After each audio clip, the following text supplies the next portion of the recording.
बहुत पुराण मरम बिरले कोई जाने।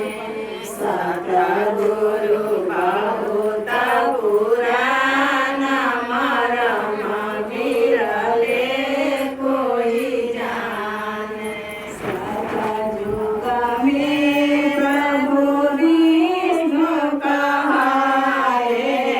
सतयुग में प्रभु विष्णु कहाए। नारद लियो पहचान मरम बिरले कोई जाने। नारद लियो पहचान मरम बिरले कोई जाने।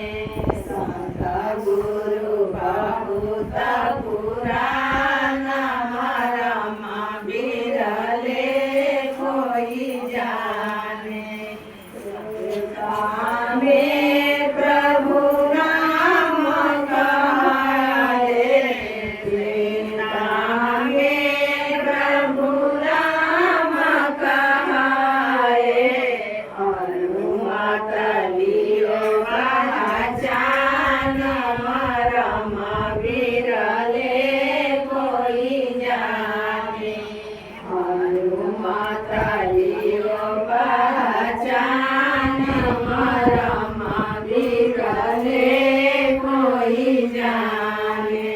सतगुरु बहुत पुराण मरम बिरले कोई जाने। द्वापर में प्रभु कृष्ण कहाए। द्वापर में प्रभु कृष्ण कहाए।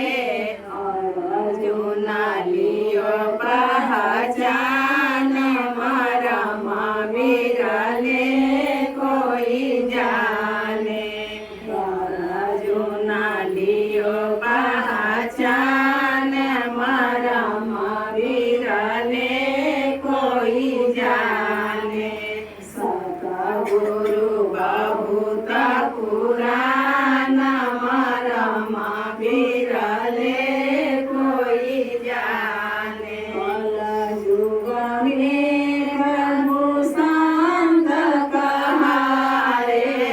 कलयुग में प्रभु संत कहाए। भक्तलोग लियो पहचान मरम बिरले कोई जाने।